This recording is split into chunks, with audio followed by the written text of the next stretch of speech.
Chers amis, bonjour. Je suis le pasteur Bruno Riwalek et je suis sur la ville de Beauvais depuis 30 ans désormais. Et aujourd'hui, j'aimerais partager avec vous un texte de la parole de Dieu pour vous encourager. Nous sommes dans un monde où les rumeurs circulent très vite. Les réseaux sociaux, les médias font courir toutes sortes d'informations, certaines sont vraies, d'autres sont fausses, d'autres sont à moitié vraies, d'autres à moitié fausses. Et souvent nous sommes un peu perdus et il peut même arriver que nous soyons victimes de ces rumeurs. Jésus, celui dont j'aimerais vous parler aujourd'hui, a été victime lui-même de ces rumeurs alors que tous ces médias n'existaient pas. Et je voudrais vous inviter à regarder comment Jésus a traversé ces moments particuliers pour vous encourager aussi à prendre de la hauteur sur ce que nous pouvons vivre dans cette société. Le premier texte que j'aimerais lire se trouve dans l'Évangile de Jean au chapitre 7, verset 12. Il nous est dit qu'il y avait dans la foule une grande rumeur à son sujet.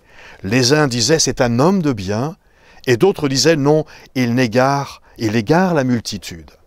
Et c'est étonnant de voir combien ce texte est une brûlante actualité, car sur plein de sujets, sur tout un grand nombre de personnes, il y a toutes sortes de rumeurs, des vérités et aussi des mensonges. Un peu plus loin, il nous est dit au verset 20, la foule va répondre aux interrogations. Cet homme-là qui vient de nous parler, ce Jésus-là, il a un démon en lui. Savez-vous que nous parlons quand même de Jésus, le Fils de Dieu?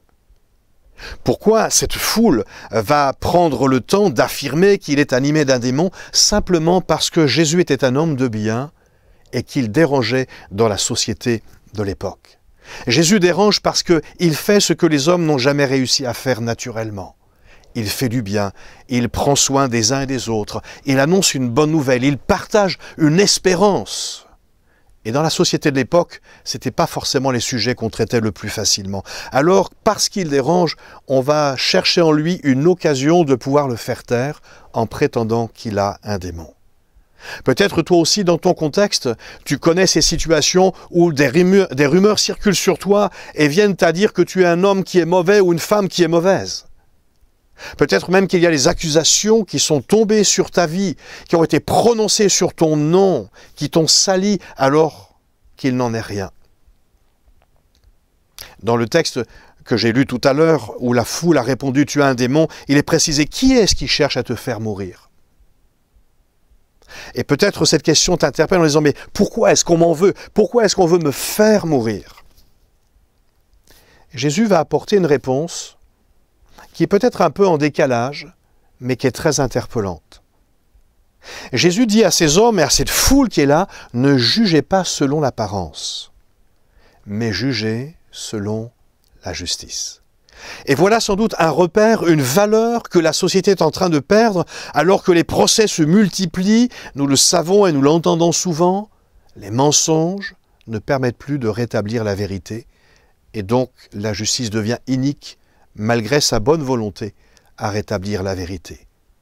C'est pourquoi Jésus vient nous chercher et il dit « ne juge pas selon l'apparence ». Et on pourrait aller un tout petit peu plus loin en disant « ne juge pas selon les rumeurs ». Autrement dit, nous devons veiller à ce que nous voyons, ce que nous entendons. Nous devons veiller à ce que ce qui vient nous atteindre ne puisse pas nous détruire en prenant de la hauteur.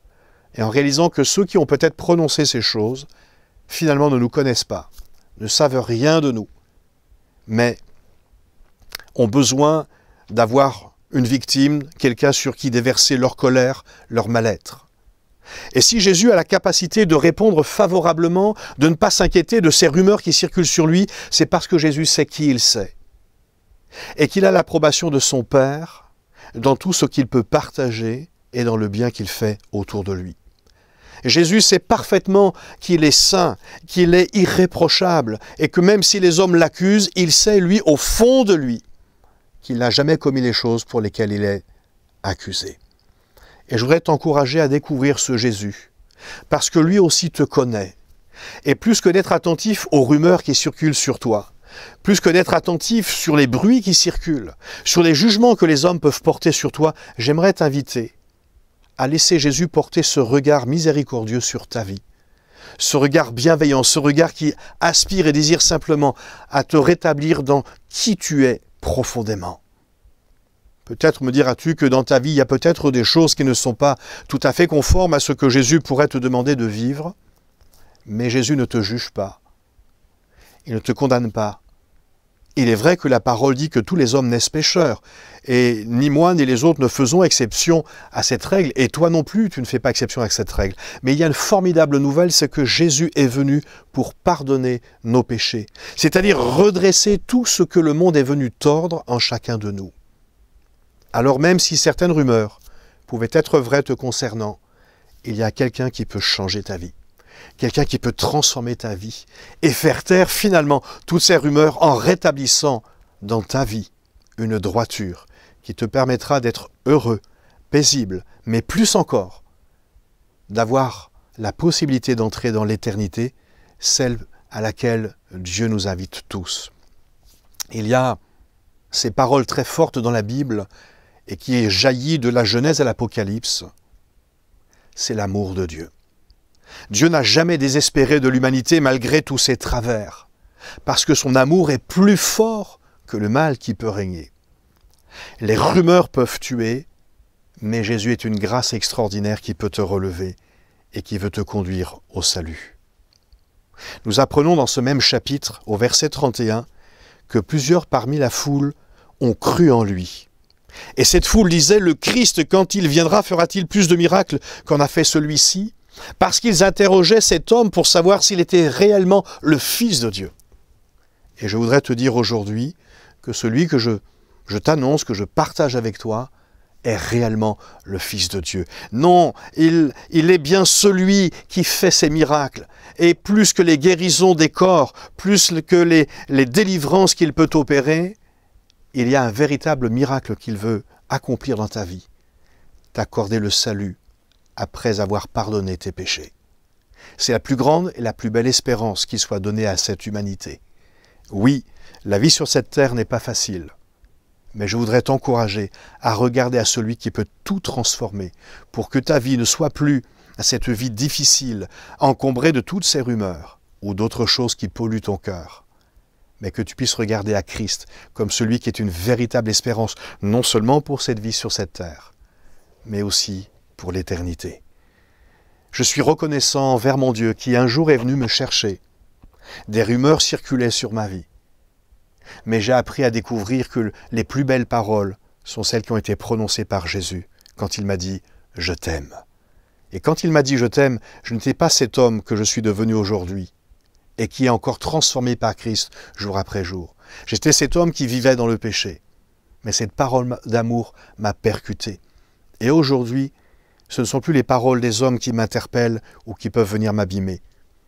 Mais je suis béni de savoir que Dieu me regarde et qu'il m'aime tel que je suis. Cet amour qu'il m'a donné, il veut te l'offrir aussi.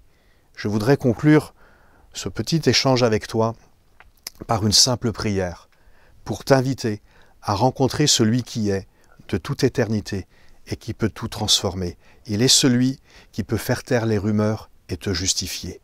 Approche-toi de lui simplement. Ouvre-lui ton cœur tel que tu es. Essaye pas de chercher des excuses. Je ne suis pas assez saint, je suis trop saint, je ne suis pas bien, je suis trop bien. Tel que tu es, Jésus t'invite. Il l'a fait pour moi. Il peut le faire aussi pour toi.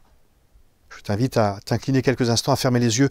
Ce n'est pas un rituel, juste un moyen de pouvoir te concentrer sur ce qui va être partagé dans la prière. Et que Dieu puisse vraiment toucher ton cœur maintenant. Père, je te remercie parce que la vie sur cette terre, et nous le voyons au travers de la vie de ton Fils, n'est pas une vie facile.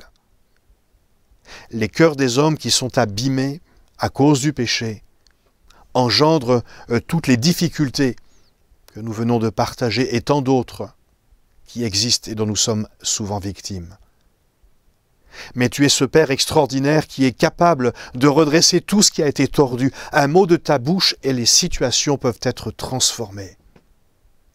Je te prie, Seigneur, pour mes amis qui écoutent ce message, pour qu'ils soient encouragés par toi et qu'ils soient rassurés que tu es ce Père extraordinaire qui nous tient dans ta main et qui nous invite à nous abandonner entre tes mains. Parce que c'est là qu'est le vrai repos, c'est là qu'est la vraie vie. C'est là que nous pouvons renaître de toutes nos difficultés et relever la tête pour espérer en ce Dieu extraordinaire.